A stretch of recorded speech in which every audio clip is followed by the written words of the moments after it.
আসসালামু আলাইকুম। সম্প্রতি মোংলা বন্দর কর্তৃপক্ষ থেকে নতুন একটি নিয়োগ বিজ্ঞপ্তি প্রকাশিত হয়েছে, যেখানে ১৮ টি ক্যাটাগরিতে সর্বমোট ১১৮ জনকে নিয়োগ প্রদান করা হবে। এই পদগুলোর ক্ষেত্রে বাংলাদেশের সকল জেলা থেকে নারী এবং পুরুষ উভয়ে আবেদন করতে পারবেন। এই সবগুলোর পদ হচ্ছে অস্থায়ী পদ। সো আজকের এই ভিডিওতে আমরা এই বিজ্ঞপ্তির সবগুলো পদ সম্পর্কে জানবো। যেমন কোন পদে কতজনকে নিয়োগ প্রদান করা হবে, কিরকম শিক্ষাগত যোগ্যতা লাগবে, কিভাবে কোথায় গিয়ে আবেদন করবেন, আবেদন করার পর কোন পদের জন্য কত টাকা প্রদান করতে হবে। এছাড়াও আজকের এই বিজ্ঞপ্তির অন্যান্য গুরুত্বপূর্ণ শর্তাবলী সম্পর্কে আমরা জানবো। আজকে সার্কুলারের ১ম এ যে পদ সেটি হচ্ছে হাইড্রোগ্রাফার। এই পদে একজনকে নিয়োগ দেওয়া হবে। গণিত, পদার্থ, ভূগোল বিষয়ে ২য় শ্রেণীর স্নাতকোত্তর ডিগ্রি থাকতে হবে। এছাড়াও যাদের হাইড্রোগ্রাফিতে অভিজ্ঞতা রয়েছে কাজের, তাদেরকে অগ্রাধিকার দেয়া হবে। ২য় পদটি হচ্ছে সহকারী প্রকৌশলী, নৌযান ও নৌভান্ডার বিভাগে। এই পদে একজনকে নিয়োগ দেওয়া হবে। নৌ অথবা নৌ স্থাপত্য বিষয়ে কমপক্ষে স্নাতক প্রকৌশল ডিগ্রি অথবা ডিওটি ২য় শ্রেণী থাকতে হবে। ৩ নম্বরটি হচ্ছে উপসহকারী প্রকৌশলী নৌ। এই পদে একজনকে নিয়োগ দেওয়া হবে। নৌজাহাজ তৈরি বিষয়ে প্রকৌশল ডিপ্লোমা থাকতে হবে। ৪ নম্বরটি হচ্ছে ১ম শ্রেণীর ড্রাইভার। এই পদে একজনকে নিয়োগ দেওয়া হবে। ১ম শ্রেণীর ড্রাইভার হিসেবে সনদপত্র সহ ৮ম শ্রেণী পাস থাকতে হবে। এছাড়াও অভিজ্ঞতা সম্পন্ন প্রার্থী অগ্রাধিকার পাবেন। ৫ নম্বরটি হচ্ছে ওয়্যারলেস অপারেটর। এই পদে ৫ জনকে নিয়োগ দেওয়া হবে। কমপক্ষে এসএসসি পাস ও ওয়্যারলেস অপারেটর হিসেবে সনদপত্রের মোর্স কোড কমপক্ষে প্রতি মিনিটে ১২ টি শব্দ আদান-প্রদানে সক্ষম হতে হবে। ৬ নম্বরটি হচ্ছে লাইট কিপার। এই পদে ৪ জনকে নিয়োগ দেওয়া হবে, ৮ম শ্রেণীর পাস। ৭ নম্বরটি হচ্ছে ২য় শ্রেণীর ড্রাইভার, ২ জনকে নিয়োগ প্রদান করা হবে। ২য় শ্রেণীর ড্রাইভার হিসেবে উপযুক্ত সনদপত্র সহ অভিজ্ঞতা থাকতে হবে। ৮ নম্বরটি হচ্ছে গ্রিজার কাম পাম্প ড্রাইভার। এই পদে ১ জনকে, ৮ম শ্রেণীর পাস। ৯ নম্বরটি হচ্ছে কার্পেন্টার। এই পদে ১ জনকে, ৮ম শ্রেণীর পাস। ১০ নম্বরটি হচ্ছে গ্যাস কাটার। এই পদে ১ জনকে, কমপক্ষে এসএসসি ও ডিপিটিসি সনদ থাকতে হবে। ১১ নম্বরটি হচ্ছে গিজার। এই পদে ৭ জনকে নিয়োগ দেওয়া হবে। কমপক্ষে এসএসসি পাস এবং সংশ্লিষ্ট বিষয়ে ট্রেড সার্টিফিকেট সহ জাহাজে কাজ করার ২ বছরের কর্ম অভিজ্ঞতা থাকতে হবে। ১২ নম্বরটি হচ্ছে কচ্ছপ টেক। এই পদে ১ জনকে নিয়োগ দেওয়া হবে। কচ্ছপ হিসেবে ৩ বছরের অভিজ্ঞতা সম্পন্ন ৮ম শ্রেণীর পাস থাকতে হবে। ১৩ নম্বরটি হচ্ছে লস্কর। এই পদে ৪৬ জনকে নিয়োগ দেওয়া হবে। কমপক্ষে এসএসসি পাস হচ্ছে শিক্ষাগত যোগ্যতা। ১৪ নম্বরটি হচ্ছে ভান্ডারি। এই পদে ৩০ জনকে নিয়োগ দেওয়া হবে। কমপক্ষে ৮ম শ্রেণী পাস এবং রন্ধন কার্যে বাস্তব অভিজ্ঞতা থাকতে হবে। ১৫ নম্বরটি হচ্ছে কুক। এই পদে ২ জনকে, রন্ধন কার্যে অভিজ্ঞতা সহ কমপক্ষে ৮ম শ্রেণী পাস এবং ক্যাটারিং এ ডিপ্লোমা প্রাপ্ত প্রার্থী অগ্রাধিকার পাবেন।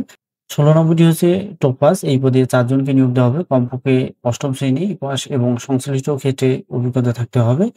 ১৭ নম্বরটি হচ্ছে সেলুন বয়। এই পদে ২ জনকে, এসএসসি পাস হচ্ছে শিক্ষাগত যোগ্যতা। সর্বশেষ যে পদ সেটি হচ্ছে মাঝি। এই পদে ৩ জনকে নিয়োগ দেওয়া হবে। এসএসসি পাস হচ্ছে শিক্ষাগত যোগ্যতা। এছাড়াও দেশি নৌকা চালানোর কমপক্ষে ৩ বছরের অভিজ্ঞতা থাকতে হবে। এরপরে আবেদনকারীর জন্য প্রযোজ্য শর্তাবলীর মধ্যে এখানে যেটি উল্লেখ করা রয়েছে, ১৭ এবং ১৮ নং পদের ক্ষেত্রে যারা ২০১৯ সালের ১৭ই সেপ্টেম্বরে আবেদন করেছিলেন, তাদেরকে পুনরায় আবেদন করার কোনো প্রকার প্রয়োজন নেই। আবেদনকারীর বয়স ১লা অক্টোবর থেকে ১৮ থেকে ৩২ বছরের মধ্যে হতে হবে।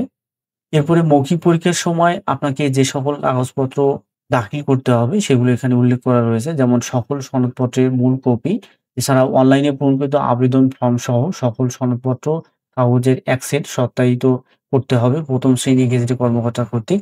তাছাড়া জেলার স্থায়ী বাসিন্দা হিসেবে প্রমাণপত্র এবং জাতীয় পরিচয়পত্রের ফটোকপি, ১ম শ্রেণী গেজেটেড কর্মকর্তা কর্তৃক সত্যায়িত চারিত্রিক সনদপত্র।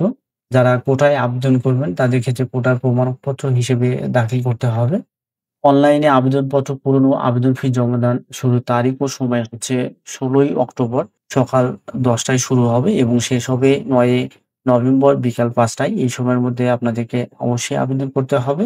আবেদন করার ক্ষেত্রে প্রার্থীকে এই ওয়েবসাইটে প্রবেশ করে এবং যেকোনো ১ বা একাধিক পদে আবেদনের ক্ষেত্রে প্রার্থীকে অবশ্যই নিবন্ধন বা রেজিস্ট্রেশন করতে হবে। রেজিস্ট্রেশনের সময় মোবাইল নম্বর অথবা ইমেইল যেটাই ব্যবহার করবেন সেই ইমেইল বা মোবাইল নম্বর দিয়ে পরবর্তীতে আপনাকে লগইন করতে হবে। লগইন করার পর ড্যাশবোর্ডের বাম সাইডে আপনি বায়োডাটা দেখতে পারবেন। সেখানে বায়োডাটাতে ক্লিক করে আপনার প্রয়োজনীয় সকল তথ্য সাবমিট করতে হবে।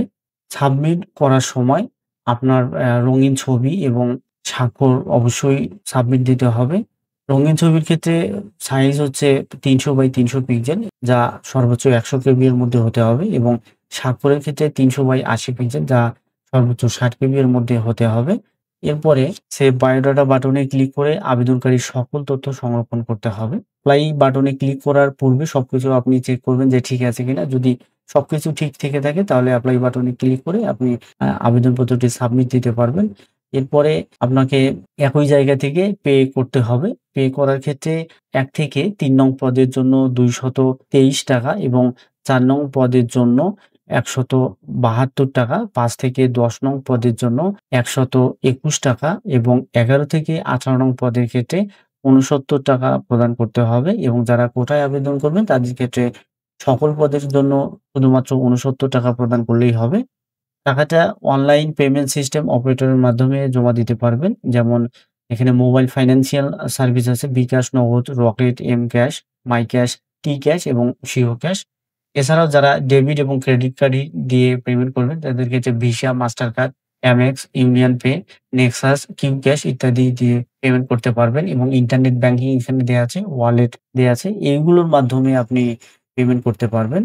এরপরে আবেদন এবং আবেদন ফি প্রক্রিয়া সম্পূর্ণ হলে প্রার্থী অনলাইন জব পোর্টাল এই ওয়েবসাইটে লগইন করে নিজ ড্যাশবোর্ড হতে আবেদন কপি, পেমেন্ট স্লিপ ডাউনলোড করতে পারবেন এবং পরবর্তীতে নিয়োগ পরীক্ষা যখন ডেট নির্ধারণ করা হবে তখন আপনার প্রবেশপত্র যে বিষয়টি সেটি আপনারা এই ওয়েবসাইটে পেয়ে যাবেন। এছাড়াও প্রার্থীকে মোবাইল ফোনে এসএমএস এর মাধ্যমে জানানো হবে অথবা ইমেইলের মাধ্যমে নিশ্চিত করা হবে। এগুলো ছাড়াও এখানে আরো কতগুলো শর্তাবলী উল্লেখ করা রয়েছে যেগুলো আপনারা আবেদন করার পূর্বে অবশ্যই ভালোভাবে দেখে তারপরে আবেদন করবেন।